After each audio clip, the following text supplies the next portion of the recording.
अस्सलाम वालेकुम जी, कैसे हैं आप सब? I hope you all are fine. तो वेट गेन का डे 3 भी स्टार्ट हो चुका है और मैं अभी तक यही नहीं डिसाइड कर पा रही कि मुझे भूख लगी है इतनी सुबह-सुबह या फिर मैं वेट गेन करने के लिए इतनी एक्साइटेड हूँ कि सुबह फजर के बाद मैं अपने लिए इतना हैवी नाश्ता बना रही हूँ। और आजकल मेरी नींद का शेड्यूल इतना ख़राब हुआ हुआ है कि सारी रात मुझे बिल्कुल भी नींद नहीं आती और फजर के बाद फिर मुझे भूख लग जाती है तो मैं सोचती हूँ नाश्ता करके ही सो जाऊँ।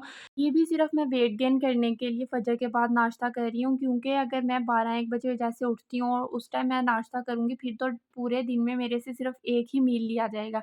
इसलिए मैं कोशिश कर रही हूँ कि मैं सोने से पहले कुछ ना कुछ खा के सोया करूँ। और सीरियसली ये वाली रूटीन मुझे इतना डिस्टर्ब कर रही है। मेरी मामा मुझे देख के कहती हैं कि अगर तुम अपनी रूटीन ठीक नहीं करोगी तो तुम्हारी कभी भी वेट गेन जर्नी जो है ना सक्सेसफुल नहीं होगी, क्योंकि नींद बहुत ज़्यादा ज़रूरी होती है हर काम में। जो भी आपकी बेशक हेल्थ है, स्किन केयर है या वेट गेन जर्नी है या वेट लॉस जर्नी भी है ना, कुछ भी है उसमें आपकी जो प्रॉपर स्लीप टाइम है ना वो ज़रूर कंप्लीट होना चाहिए। तो इतनी कोशिश करती हूँ रोज़ाना सुबह जल्दी उठने की, लेकिन मेरा लोगों का नाश्ता करके दिन स्टार्ट होता है और मेरा नाश्ता करके जो है ना डे ऑफ हो जाता है। बस फिर यहाँ पे मैं मरियम के लिए नाश्ता बना रही थी, उसका दिल कर रहा था अंडा पराठा खाने का और मैंने जो है अपने लिए अंडा ब्रेड बनाना था।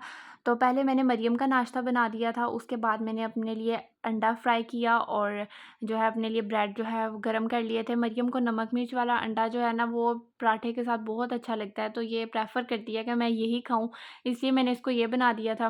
गर्मी में सिर्फ़ एक ही काम मुश्किल लगता है और वो है खाना खाना। सीरियसली मेरा ही ये हाल नहीं है, बल्कि सभी ये कहते हैं कि गर्मी इतनी ज़्यादा है कि खाना खाने को दिल ही नहीं करता।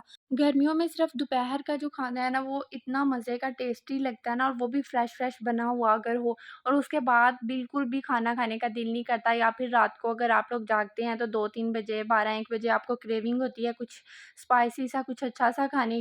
मेरी मामा को दोपहर में जो है ना गर्मियों में वो कहते हैं ना कि देसी घी के साथ चोपड़ी हुई रोटी और साथ में चटनी, पुदीने और धनिया और हरी मिर्च की जो चटनी है ना, इतने मज़े की लगती है ना। मुझे आप लोग कमेंट्स में बताइएगा कि ये कॉम्बिनेशन किस-किस ने ट्राई किया हुआ है।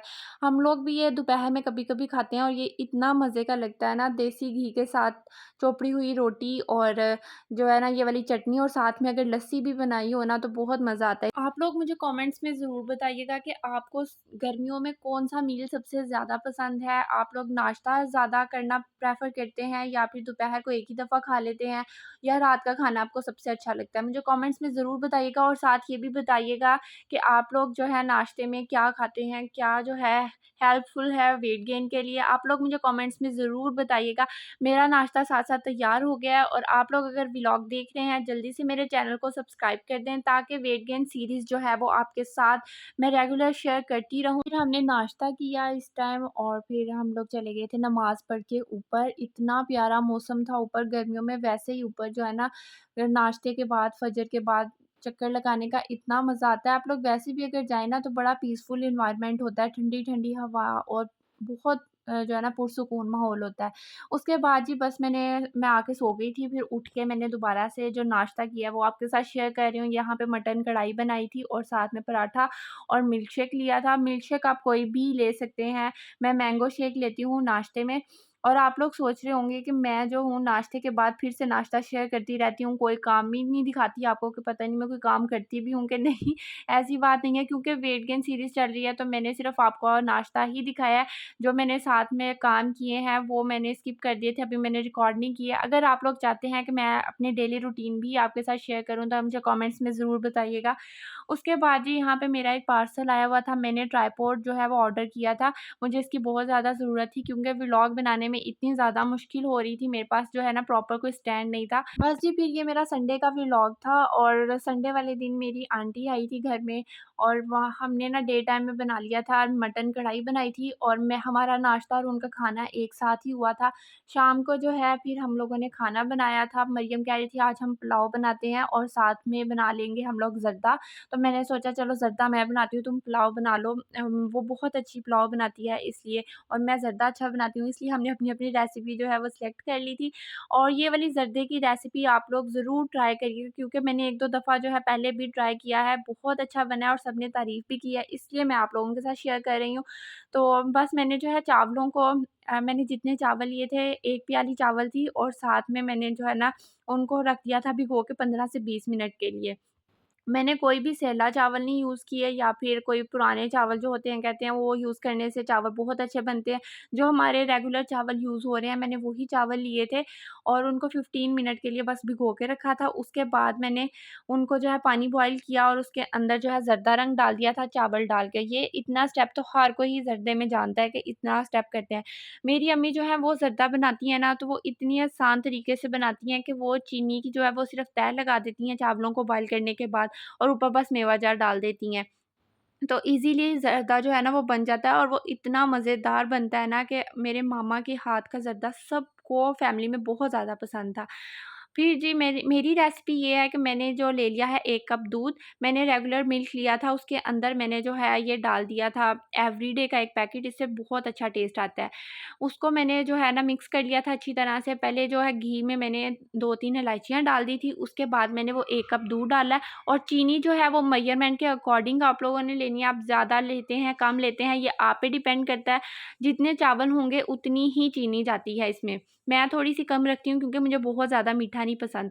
उसके बाद देखिए मैंने चीनी डालने के बाद चूल्हा जो है वो मीडियम फ्लेम पे था और इसको कंटीन्यूअसली चम्मच हिलाती रही थी और फिर जी बस जैसे ही उसकी वो कंसिस्टेंसी वो थिक सी हो गई थी, थोड़ा व्हाइट-व्हाइट जो है ना आपको ऐसे लगेगा झाग सी बन गई है, तो आपने उसके अंदर डाल देने हैं अपने बॉयल किए हुए चावल और जब चावल डालने हैं तो आपने आँच को तेज़ कर देना है। बस फिर आपने इसमें जो है चम्मच बार-बार नहीं हिलाना, आपने बस ये देखना है कि जब तक इसकी जो वो जो चीनी वाला पानी है वो थिक सा हो जाता है, पानी बिल्कुल ड्राई हो जाएगा, उसके बाद आपने इसमें डाल देने हैं आपके मेवा जात जो भी आप डालना चाहते हैं वो इसके ऊपर डाल दें और साथ मैंने 2-3 देसी घी के चम्मच ऐड कर दिए थे, इससे टेस्ट बहुत अच्छा आता है और बाद में ऊपर जो है ना घी डालने से आपके चावल बहुत खिले-खिले और अकेले-अकेले बनते हैं।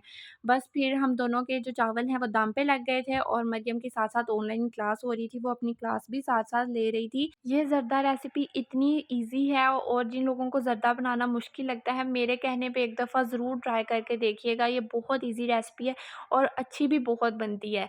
तो ये आप देख सकते हैं कि मेरे 15 मिनट के बाद जो है मैंने दम खोला था और इतने अच्छे खिले-खिले ये चावल बने थे, मैंने कोई मतंजन राइस या फिर सैला राइस नहीं यूज़ किया था। मैंने ये जो हम लोग नए चावल यूज़ करते हैं, जिसे हम नए चावल कहते हैं, वो ही बनाया और देखिए कितने अच्छे बने हैं। आप लोग दूसरे भी वैसे यूज़ कर सकते हैं कि अगर आपको डाउट हो कि चावल जुड़ ना जाएँ क्योंकि ये वाले चावल जो हैं ये जुड़े-जुड़े अच्छे नहीं लगते। ये रेसिपी मुझे भी मेरी आपी ने बताई थी जो क्योंकि जब मैंने बनाना था ना फर्स्ट टाइम ज़र्दा तो मैंने अपनी आपी से पूछा था तो आपी ने मुझे इस तरह से बताया था कि ये बनाओ तो बहुत अच्छा बनेगा। तो गाइड करने वाला भी अगर अच्छा हो ना तो आपकी कुकिंग बहुत अच्छी हो जाती है। बस जी फिर खाना रेडी हो गया था और मेरा ये पूरे दिन का जो है ना 3rd मील है और बस मेरा इतना ज़्यादा भी मुझसे नहीं खाया जाता जितना मेरे से खाया जाता है। मैं आपके साथ शेयर कर रही हूँ और मैं इंशाल्लाह आफ्टर 10 डेज़ जब मेरे 10 डेज़ कंप्लीट हो जाएँगे आपके साथ ज़रूर शेयर करूँगी कि मैंने कितना वेट जो है ना गेन किया है। और ये जो मैंने लास्ट व्लॉग में आपके साथ शर्ट शेयर की थी ना, ये मेरी कंप्लीट हो गई थी और मुझे अपने हाथों पे इतना प्यार आ रहा था कि मैंने इतनी अच्छी स्टिचिंग कर ली है। और जी बस इसी के साथ मेरा व्लॉग एंड होता है। रात को पिज़्ज़े की क्रेविंग हो रही थी, हम लोगों ने ये खाया और ये मेरा लास्ट मील था। इसी के साथ व्लॉग एंड होता है। अगर आप लोगों को वीडियो अच्छी लगी है तो लाइक कर दें और मेरे चैनल को सब्सक्राइब कर दें। ज़्यादा से प्यारे-प्यारे कमेंट्स कर दें। अल्लाह हाफ़िज़।